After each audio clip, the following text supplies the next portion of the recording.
Some are very large chairs, some are very small for different sized people and different sized races. The table itself looks like you're eating off an iPhone screen. So when you put your hand out in a special motion, like flat hand is napkins, okay? Double tapping is, forks, knives, and spoons. The particles and the atomic structure can be reproduced anywhere, for a head of lettuce to a brain.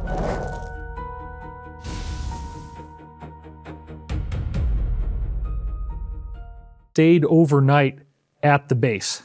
Yes. Many times I had to stay the night in the base. I think maybe up to 60 times, actually, total.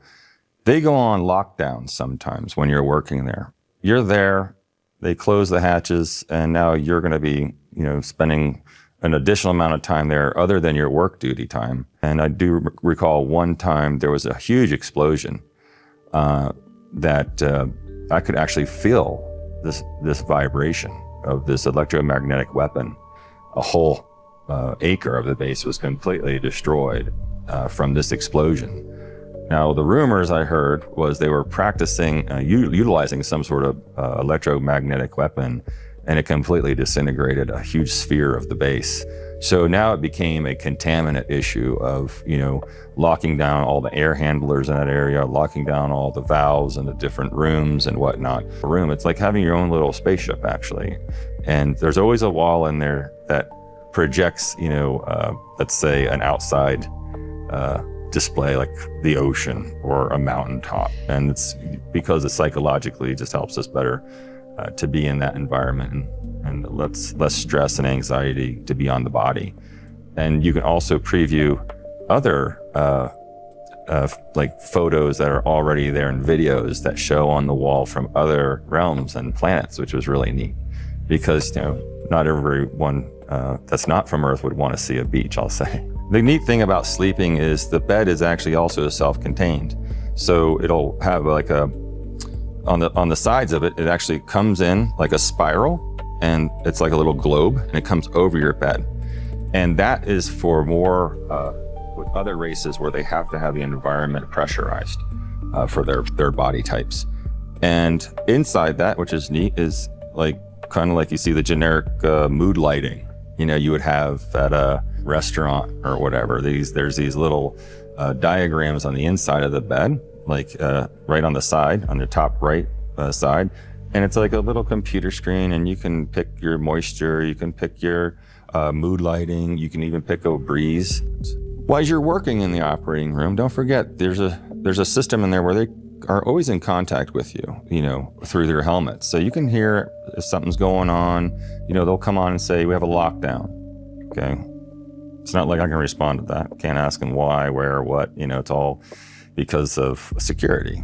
And it's a normal thing, and they'll do fake lockdowns all the time, just so you get used to the alarms, you get used to the red lights, you get used to these things that are signaling you, so you don't overreact. Oh, it's just another test. I'm gonna keep, you stay where you're at, you don't go anywhere until we tell you where to go.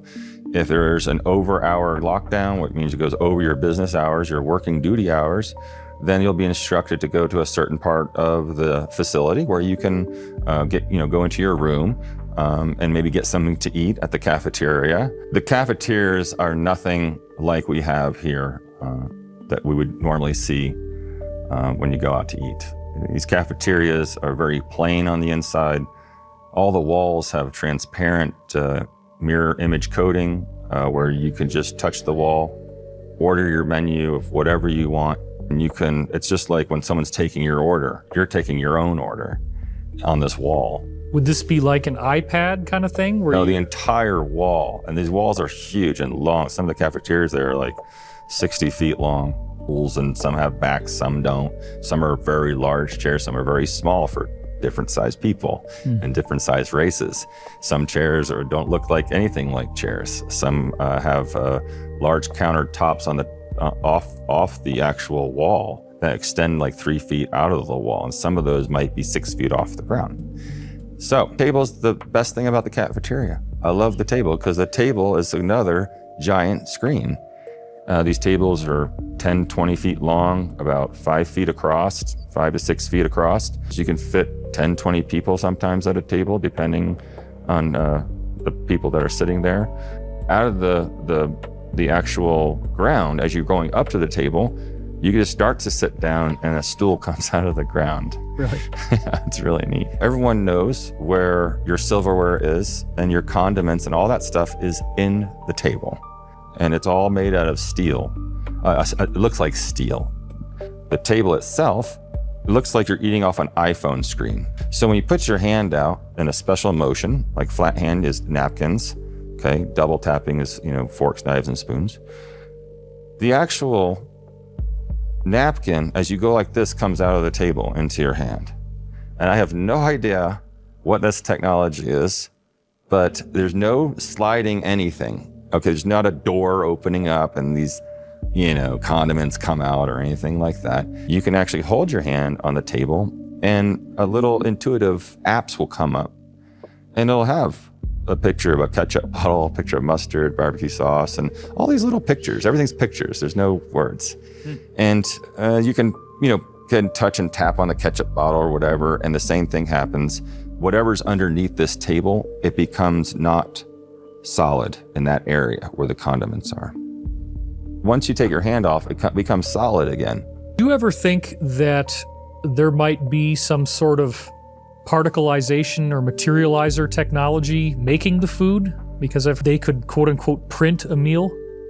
Absolutely.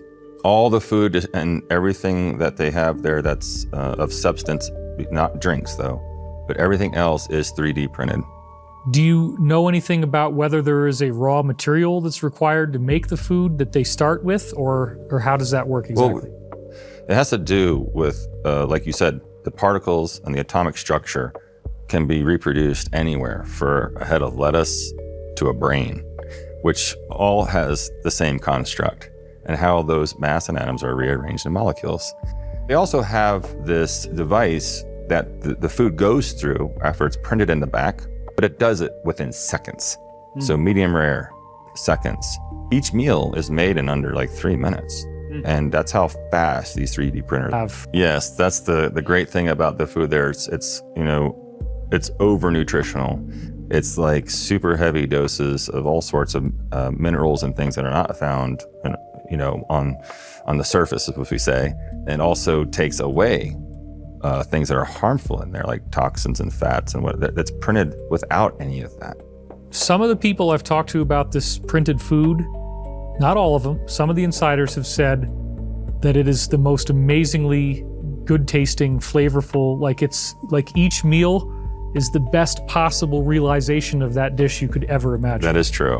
It tastes better than anything I've had on the surface. And there were some sort of enzymes and things they add to food. So like your friend said, it will digest immediately into the system.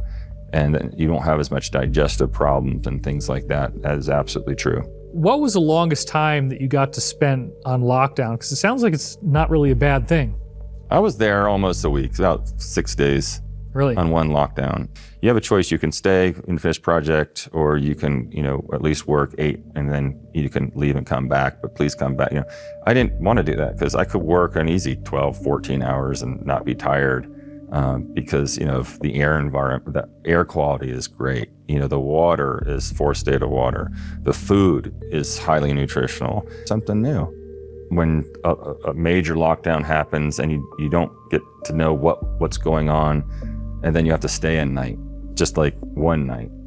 And then usually you find out why it happened, or they'll just send in a disinformation campaign and say, there was a fire or something. It's something so generic, they're lying to you, but that's the excuse to help you relax and wait for the fire to go out, we'll say.